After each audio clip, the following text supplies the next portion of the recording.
Now, yesterday we were discussing about typhoid. Okay, we have a little bit left in typhoid.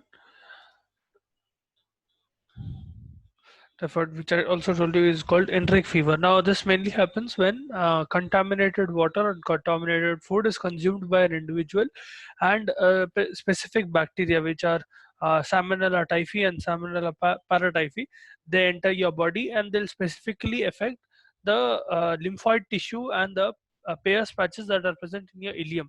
They'll go all the way up to your small intestine and they'll go into your ileum and they'll affect the lymph follicles and the vertical Peyer's patches that are present in your ileum. What ends up happening is the patient will have stepwise fever. Stepwise fever means that they will have fever on the first day, then the second day it will abate, or on the first day itself in the morning during the day they will have a fever, and by evening it will abate. It will be step by step. Okay, then again the next day it will follow up. So let's suppose it is day wise fever, in the sense that one day there is fever, the second day there is no fever, third day again fever will be there. Or it can be fever is present during the day, and during the night there is no fever, but again the next day in the morning the patient develops fever. That can happen, okay, in typhoid. That is called stepwise fever. Other than that, they will have rose spots. Yesterday I showed you an image for rose spots. These are emboli of bacteria. They are accumulations of bacteria that are present on your skin. Okay, so those two presentations are very common in typhoid.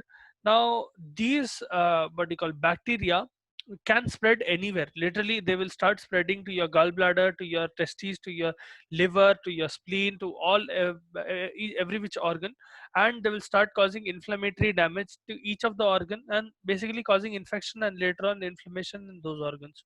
Okay, generally terminal ileum is the most affected one. So I'll just write down here terminal ileum, uh, the most affected, most often at least. And lesions may be seen on jejunum as well, jejunum and colon, but they are rarer. Mostly it will occur in your ileum. The Peyer's patches, they will show Peyer's patches who have of a patient who has been infected with typhoid. They will show ovoid typhus ulcers. So they will have oval shaped ulcers in their Peyer's patches. Yesterday I told you what Peyer's patches are. So around your ileum, let's suppose this is your ileum, you will have lymph follicles and Peyer's patches like this. Okay, what will happen is in these areas you'll be able to see oval shaped ulcers being formed. So ulcer something like this will be formed. They can go deep, and later on complications can also develop wherein the ulceration becomes so severe that the contents of your GIT are pouring into your peritoneum. But that is a complication which happens later on. And during all this time what happens is, because of this ulceration, and whenever there is an ulceration there is ulcerative damage, there is inflammation, meaning all the Peyer's patches that are present here. So let's suppose Peyer's patches and lymph tissue as a hai, okay, they'll be present all around your ileum. It will also affect your mesenteric lymph nodes. So because of this what ends up happening is, they are much smaller than this, I'm only drawing it so that you understand. Yahan par, let's suppose this is the lumen of that ileum. Okay, this will get blocked, lumen of ileum, because of inflammatory cells and edema and an inflammatory reaction. Yahan par, this fellow will start getting blocked. Okay, because of inflammatory debris and all of that. So one common presentation that you will see with typhoid patients is, throughout the course of the disease, for as long as they have typhoid, they will be constipated because their ileum is getting blocked. They will not be able to what do you call uh, excrete properly, because of which they will have constipation. Okay, constant constipation will be there. And what happens is, these ulcers sometimes they will become black, specifically because the ulcer will become deep enough where the mucosa that is present on the ileum, that will completely get degenerated. Okay, yahan par initially the ulcer will start on the surface, so it will start from here, then it will keep going deeper and deeper and affecting the whole lymphoid tissue as well. And as it keeps going deeper, it will completely destroy the mucosa of that layer, and because of which it will appear black in color. Okay, the edges of these ulcers will be slightly elevated because there is inflammatory edema present beside it. तो यहाँ पर क्या होता, in this area there'll be a lot of edema, and wherever you find an ulcer, you'll find that it has slightly elevated ridges, in the sense that that edema, that ulcer will look something like this. ठीक है, ऐसा रहता ulcer. So these are the elevated edges, and here is where that ulcer will be. ठीक है, going further down into the lymph follicles. So that is how typhoid occurs and how it progresses. Now again, if complications occur, you can have severe GIT complications, you can have other complications, as in wherever that bacteria is traveling, you can have orchitis, you can have meningitis, you can have uveitis. Wherever that bacteria is going, it will start an infection. It can go to your lungs, it can go to, more often than not, it will go to your gallbladder and liver. Mostly those type of infections will occur, but it can go anywhere else as well. So that is something about typhoid. One characteristic finding that you will see in typhoid is that the amount of neutrophils, especially present in this inflammatory area, will be almost absent. There will be significant neutropenia in patients with what they call in patients with typhoid. There will be leukopenia and specifically neutropenia, less number of neutrophils in those patients. So that is one way through which you can diagnose whether the patient is having what do you call typhoid or not. So constipation hai, Peyer's patches में inflammation hai, because of which you will also have what you call red spots. There will be stepwise fever. Later on, what you call, because of ulceration, the patient will have a lot of gastrointestinal pain. Right? They will obviously, if there is an ulcer, they will have a lot of stomach ache. Other than that, sometimes they will have burning sensation, and other than that, what do you call, the patient might start presenting with infectious symptoms of other organs. Okay, initially it will start off with stomach ache, but later on it will progress to other places. That is why they will start showing signs of infections from other organs like liver and spleen. So liver enzymes might be elevated, liver might start not working properly, things like that will happen. Okay, so this was about typhoid. Now coming to carcinoma, specifically carcinoma of GIT. Okay, we'll discuss two carcinomas today, buccal carcinoma and esophageal carcinoma. If possible, we'll even go to gastric. Let's see. Again, too much information एक दिन में रहा तो confusion होता. By the way, yesterday I asked you guys one question. What happens when how are ulcers being formed because of NSAIDs? If I give non-steroidal anti-inflammatory drug to a patient, how is it leading to ulcer?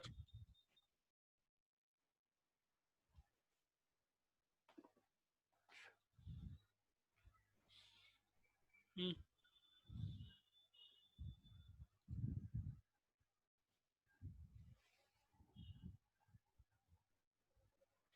You can put it in the chat as well.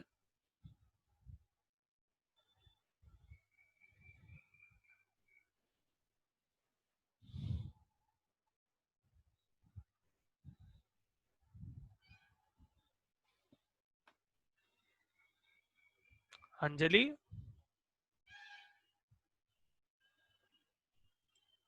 Yes, sir. Hmm. What happens? Why do I get ulceration in a patient who is given NSAIDs? Why is there a higher chance of a patient who is given NSAID to develop ulceration? Yes, कल पूछा था ना question. You're present yesterday, Yes, right? sir. Yes, sir. हाँ, तो answer बोलो. Sir एनसेड इसलिए देते हैं ताकि वो कॉक्स 2 को इनहिबिट करे, पर mostly NSAIDs are no, I mean they are mostly not selective COX inhibitors, so that affect on COX-2 and COX-1 also, so that's why. अच्छा ठीक है, you are going on the correct lines. थोड़ा और specific जाओ. COX-1 और COX-2 को inhibit करे तो क्या होता? What is not formed? You are on the correct lines. वैसे ही जाता आंसर, थोड़ा और आगे जाना पड़ता. Almost there. सर जो कॉक्स 1 है उसमें प्रोस्टाग्लैंडिन E2 होता है और थ्रोम्बोक्सिन A2 होता है। तो जो प्रोस्टाग्लैंडिन E2 होता है वो हमारे स्टमक लाइनिंग को प्रोटेक्ट करता है और production of mucus production of mucus, and exactly. Production of bicarbonate करता है। So यहाँ यस पर सर। क्या हो रहा है, whenever so you are giving NSAID, so correct answer, very good. So what is happening is whenever you give NSAID, you have arachidonic acid which is being converted into prostaglandins by COX is being inhibited by your NSAIDs. Okay, this process is inhibited or this enzyme is inhibited. Because of this, there is no prostaglandins or significantly lower number of prostaglandins being formed. In that process, what happens is prostaglandin, especially prostaglandins, they will have prostacyclins rehte, prostaglandins rehte. So prostaglandins specifically, they are what you call gastroprotective. Specifically, they will cause stimulation of your goblet cells to produce mucus and to produce bicarbonate, which has a protective function on your stomach. If there is enough mucus and if there is enough bicarbonate, it will be able to those two act as a protective mechanism against the acid of your stomach. So if you're giving NSAIDs for a long period of time, especially in NSAID abuse, let's suppose someone is taking unbuffered NSAID or an unbuffered aspirin as well, because aspirin itself is a NSAID. What happens is there is a steep decline in the amount of prostaglandins. Decreased amount of prostaglandins will lead to decreased protection. Okay? Meaning increased susceptibility for the ulcer. The chances of the patient having ulcer will significantly increase even if they have normal amounts of acid. Okay?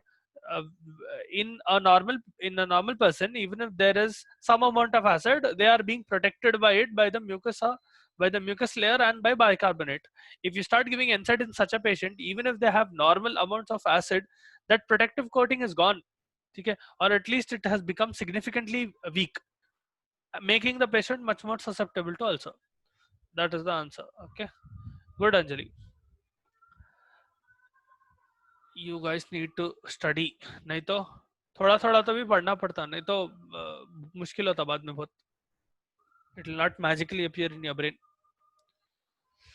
Okay, coming to carcinoma of your GIT, we'll start off with buccal carcinoma. Now, when we talk about buccal carcinoma, the most significant kind of buccal carcinoma is squamous cell carcinoma. Okay, carcinoma that is coming out of your squamous cell. Now, oral cancer as such is a disease with very poor prognosis. Okay, in the sense that there is very low chance of a patient surviving oral cancer, specifically because it is very hard to recognize it and treat it when it is early and when it is small. It is most likely that when a patient comes to you with buccal carcinoma, they are in stage 3 or stage 4. They are in advanced stages of cancer. Okay, and it will be much more harder, mostly stage 4. Okay, that is when the patient comes to you, because it will be harder to detect as well whether or not the person has oral cancer. Now, squamous cell carcinoma comprises of 90% of all oral malignant tumors, meaning all type of oral cancers may 90% of them will be squamous cell carcinoma, and it can occur anywhere in your mouth, but specifically there are a few sites. So lips, your tongue, anterior floor of your mouth, your buccal mucosa, and your alveolar lingual sulcus. Alveolar lingual sulcus will be just beneath your this thing, tongue के नीचे you have two linings like this, right? This will be the alveolar lingual sulcus. ठीक है, this region, ये region को बोलते हैं. This region is called alveolar lingual sulcus. Your tongue will be here. Let's suppose this is your tongue. Underneath your tongue you have your frenum, and यहाँ पर in the bottom end, bottom left end, you will have, bottom right end, you will have your vertical lingual sulcus. Now that part and the palate, all of these areas are nice hotspots for cancer to grow. Okay, generally for tumors to grow. You will have, now that cancer can occur in any other place as well, but these are generally places where cancer will be seen commonly. Causes of cancer can be very vague, in the sense that I'll just write some common causes down. Etiology. Now there are strong associations and weak association, in the sense that there are a few causative agents which are strongly associated with buccal carcinoma, in the sense that if someone is, let's suppose, tobacco smoking and chewing. So if someone smokes and chews tobacco, there is a very strong correlation of them developing buccal carcinoma. So these have strong association, strong association. Okay. Tobacco smoking and tobacco chewing. Then chronic alcoholism. Correct. Other than that, you have, so if someone is a chronic alcoholic at that time as well, it is very likely that they will develop oral cancers. And patients who have HPV, human papilloma virus. Okay, human papilloma virus, especially HPV 16, HPV 18 and 33 types. Whenever this kind of infection occurs in a patient, it is very likely that they will develop a buccal cancer, specifically buccal carcinoma. These are strong associations. Then we have weak associations, but these can also cause cancer, but not likely, in the sense that there are fewer chances of these causing carcinomas. Weak association में आता आपको chronic irritation from dentures, chronic irritation from dentures. Dentures या jagged teeth अगर है, so from that, whenever there is chronic irritation for a long period of time, there is irritation, it can lead to inflammatory damage. At least it is hypothesized that it can lead to continuous inflammatory damage, which may lead to carcinoma. Then consumption of excessive chilies, consumption of excessive chilies, and you have nutritional deficiencies, poor orodental hygiene. So someone who doesn't brush 2 times a day, not exactly 2 times a day, but their oral hygiene is very, very bad. That can cause, if you're not getting your oral hygiene in on point, and if you're not taking care of your teeth and your oral cavity, it can lead to cancer. Nutritional deficiencies, excessive exposure to harmful radiation and harmful sunlight, all of these have weak association with carcinoma. All of these can cause carcinoma. Now, specifically coming to pathological changes, your squamous cell carcinoma of oral cavity will have 3 to 4 different types of changes that you will see. Now, depending on the severity of the carcinoma that a person has, this might change. So you will see 2 or 3 types in one person, or you might see only one type in one person. It will vary on the person's condition and the degree to which they have carcinoma. Now, the first change that you will see is ulcerative type of carcinoma, in the sense that you will have a indurated ulcer, a firm ulcer that is present in your oral cavity. I'll show you one image for it once again.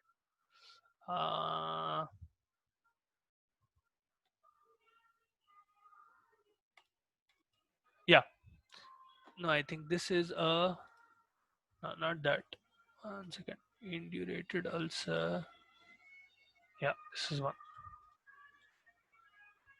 Yeah, this is an indurated ulcer. See, ऐसा रहता है indurated ulcer. It will become firm. There will be a proper induration and it will become firm with rolled edges. Okay, it will be literally punched out. Okay, I'm trying to show you the least graphic images, because you'll get a lot of graphic images when you go on Google and see. But these are the least graphic ones. That type of ulcerative carcinoma can occur, or verrucous carcinoma can occur. Verrucous carcinoma is basically verrucous carcinoma ऐसा रहता. This is how a verrucous carcinoma will occur. It is also called a papillary carcinoma, because you will see small papillaries being formed. It will be like a soft wart like growth. Okay? It can occur. These are the ones that are occurring on your tongue. It can occur on your lip. It can occur on your inner mouth. It can occur anywhere in your mouth. Then you have nodular type, wherein uh, this is the nodular type. Okay, you will have a small nodule. These are initial stages which I'm showing. Okay, stage 1 or stage 2 kind. If you go into stage 3 and stage 4, they'll become much more bigger and they will spread much more. All right, so this is a small nodule like structure, submucosal nodule that will be formed. That is why it is whitish in color. Then you have Skirris type. Skirris type का image है मेरे पास. I don't have Skirris type carcinoma ka image, but Skirris type is basically, it is characterized by deep infiltration. So whenever you have that type of carcinoma, it will infiltrate deep into your tissue and cause systemic effects, in the sense that all your deeper tissues will start getting affected, or you will see a very deep type of carcinoma going quite into the layers of your oral cavity. Okay, so that is about oral carcinoma. Now, depending on how the progression occurs, that area of carcinoma will get sometimes well differentiated. You will have keratin coming into that area, and sometimes new neoplasms being formed here and there. Sometimes it might metastasize to some other area altogether. From oral cavity, it might metastasize to your pharynx or your larynx and create cancers there as well. So that is about buccal carcinoma. Now coming to esophageal carcinoma, please feel free to ask doubts if you're not understanding. Okay, I don't mind repeating again. Yeah, coming to esophageal carcinoma. Now, this is also something that is diagnosed pretty late, because you diagnose it when once the patient starts having dysphagia. Dysphagia is when the patient will not be able to swallow properly. That is why that is mainly occurring because of esophageal obstruction. The carcinoma has developed to such a degree that inside your esophagus, so let's suppose I draw your esophagus like this. Okay, initially it was a small tumor that is growing like this, and as it keeps on growing, what will happen is, let's suppose it has grown to this extent, or even if it has grown to this extent, it will be harder for the patient to swallow inside properly, to swallow food properly. That is when a patient will actually go to a doctor and get themselves checked, and maybe then the patient can get diagnosed with a esophageal carcinoma. So the stage at which they get diagnosed is similar to buccal, wherein they get what you call diagnosed pretty late. Okay, coming to causes of your esophageal carcinoma, your causes, the first cause will be diet. Okay, diet and personal habits. Now, diet and personal habits will include smoking, heavy smoking, alcohol consumption, or consuming food contaminated with fungus. All of these can contribute to esophageal carcinoma, and sometimes nutritional deficiencies as well. If someone is having specific vitamin and mineral nutritional deficiency, especially of trace elements, it may lead to esophageal carcinoma over time. Okay, for a long period of time, if someone is having chronic deficiency, then it can cause esophageal carcinoma. Then there are esophageal disorders. Esophageal disorders like esophagitis, where there is inflammation of your esophagus. Then achalasia. Achalasia is basically a condition in which, how should I put it? आप लोगों को lower esophageal sphincter क्या है याद है? From your esophagus into your stomach, there is a one particular sphincter. ठीक है, one particular annular ring like muscle tissue. ठीक है, इधर रहता. What that sphincter does is, whenever you are swallowing, it is supposed to open. It is making sure that lower esophageal sphincter makes sure that acid from your stomach is not regurgitating back into your esophagus. That is one of the main reasons. It will also make sure that food is not coming out, or in the sense that food is not regurgitating back. Until and unless there is a problem, it will not open. Achalasia is a condition in which whenever you eat food, this what do you call this sphincter is not opening properly, or it is not opening completely, or sometimes it will not open altogether, because of which what will happen is there will be severe difficulty in swallowing. That can lead to what do you call carcinoma sometimes. That condition is called achalasia. Or we have hiatus hernia. Hiatus hernia, I'll show you an image of hiatus hernia. Hold on. This is how hiatus hernia looks. Okay, what will happen is because of a weakening in the lining of your muscle, the vertical a part of your vertical a small bulge will stomach will literally bulge into your esophagus through your diaphragm. Okay, because of muscles not being able to push it down completely. Yahan par if you can see, look at these 2 points, this point and this point. See, this is where your diaphragm was supposed to be, but because of stomach bulging out, the diaphragm has gone lower. Okay, if you can see here, right, यहाँ पर देखो diaphragm initially is near those two dots, those representing esophageal sphincter. Right now on the second part, or towards the right, you can see that the esophageal sphincter has gone up. That specifically happens when your stomach is bulging out. That is a hernia. Okay, that is called a hiatus hernia, because your stomach will bulge out of your diaphragm. Okay, so that is hiatus hernia. That can lead to carcinoma sometimes. And then there is diverticula. Diverticula. Now, diverticula are weak pouches. They are formed all around your esophagus, in the sense that there is weakness in muscle lining here. Your smooth muscle, your longitudinal and circular muscles, there will be spots where they will become weak, and what will happen is they will pouch out. Okay, small pouches will be formed like this. I'll show you one image for that. Generally what happens in esophagus is called a Zenker's pouch. This is a diverticulum. Okay, this is literally when the vertical esophagus is pouching out of your out of its normal structure. This will be around 1 to 4 inches in length. Okay, now this is showing only one pouch. This generally a big pouch represents a Zenker's diverticula, but you can have several such pouches all along your esophagus wherever there is such a weakening. So let's suppose this is your esophagus and there is a pouching here, here, here, and here.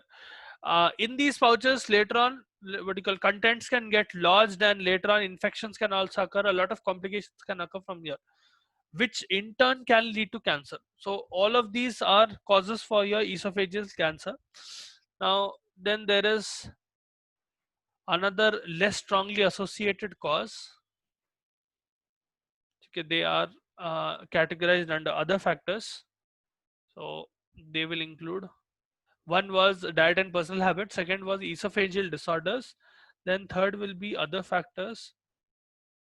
Now other factors specifically include race. Black people generally tend to be more susceptible to esophageal cancer than white people. Okay, African Americans I mean. Then family history, especially first degree members, and genetic factors. Okay, all of these make the person more susceptible to having esophageal carcinoma.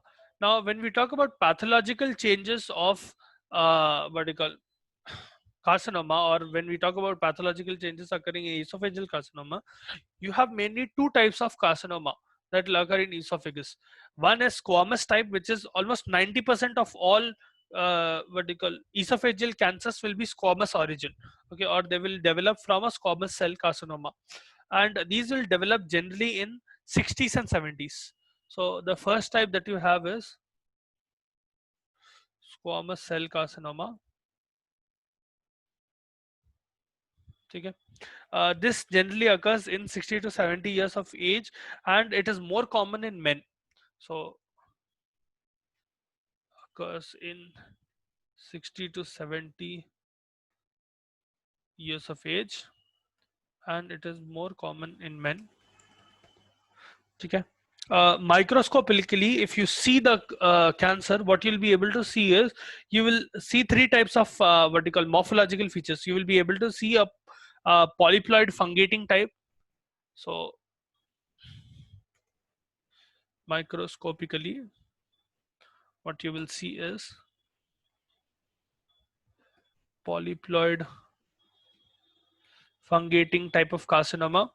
ये polyploid fungating type क्या है? Break it down. Polyploid meaning they are several small polyps like structures. Okay, if you take the membrane like this, there'll be several polyps being formed like this, and they will grow out like a fungus. Okay, इसलिए उसको polyploid फंगेटिंग type बोलते हैं. It will literally look like this, and it will keep on growing outwards. Okay, that is polyploid fungating type. This is the most common type. Then you have ulcerative type, wherein you, like the name suggests, you will have proper ulcers. Ulcerating type or ulcerative.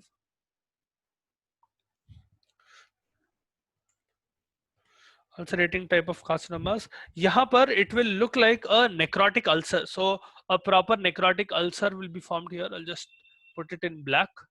So on your esophagus, one second. Yeah, on your esophagus, you will have a black colored ulcer. Okay. Necrosis generally occurs, that is why it will look much more darker. It might not be properly black, but it will be necrotic. That is why it will look darker in shade. And the last microscopic change that you will see, or microscopic carcinoma that you will see, is diffuse infiltrative type. Infiltrative type. Diffuse infiltrative type mein what happens is you will see a annular stenosis. So in the sense that if you take your let's suppose this is your esophagus, okay, you will see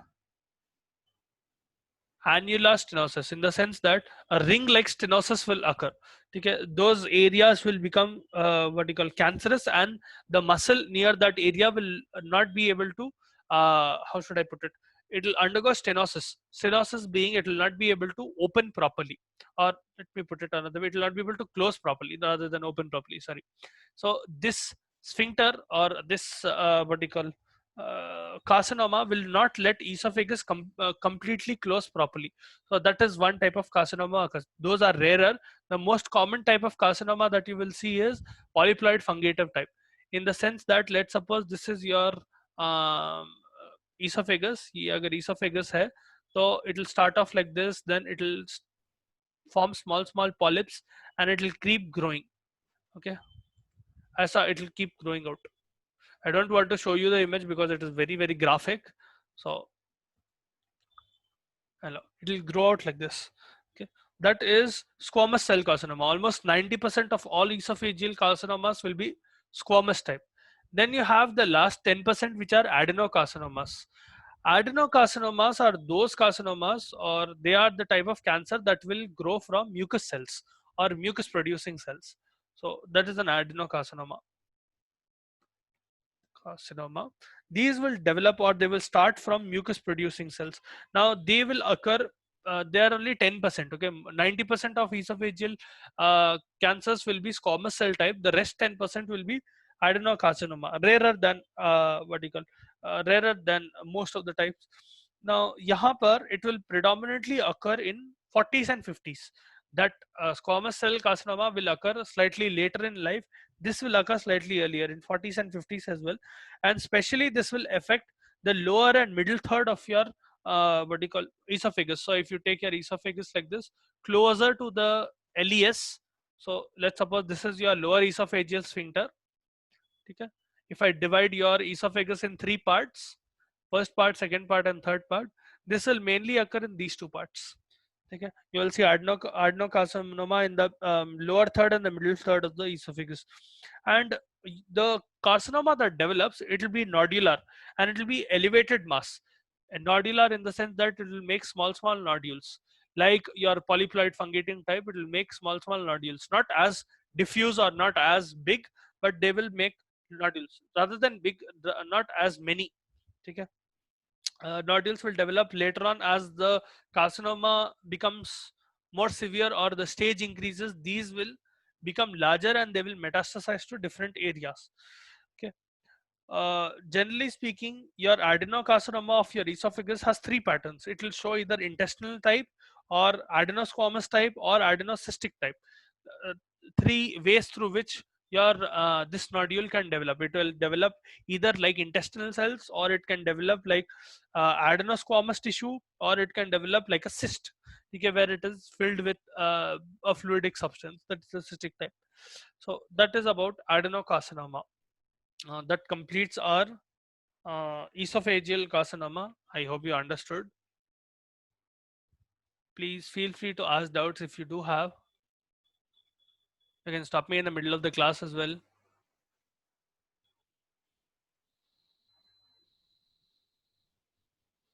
No doubts. Sir, explain diffuse infiltrative type. Diffuse infiltrative type समझा ना. Okay, ये कैसा रहता आपका. Let's suppose oesophagus ऐसा है, तो imagine it in 3D. Okay, it is starting off as a small nodule here and यहाँ पर कैंसरस टिश्यू बन रहा. Okay, let's suppose I am drawing the cancerous tissue like this and that cancerous tissue is present like a ring like this. ठीक है, this fellow will grow to such an extent that it will cause narrowing of your lumen.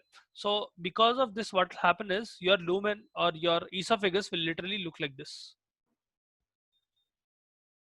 Okay? In diffuse infiltrative type of carcinoma, you will have an annular ring, a proper ring like stenosis, wherein even though it will not close completely, because of that type of carcinoma, यहाँ पर to put it another way, let's suppose this was your original esophageal size, a dotted lines was your original, it will become squeezed. Okay, that will occur in diffuse infiltrative type. It will squeeze and it will narrow down that lumen because in a annular way, all around the esophagus it will become smaller. Okay, that occurs in diffuse infiltrative type of carcinoma. We do not have it in a lot of detail, but this is the basic information of diffuse infiltrative type. I hope that clears it out.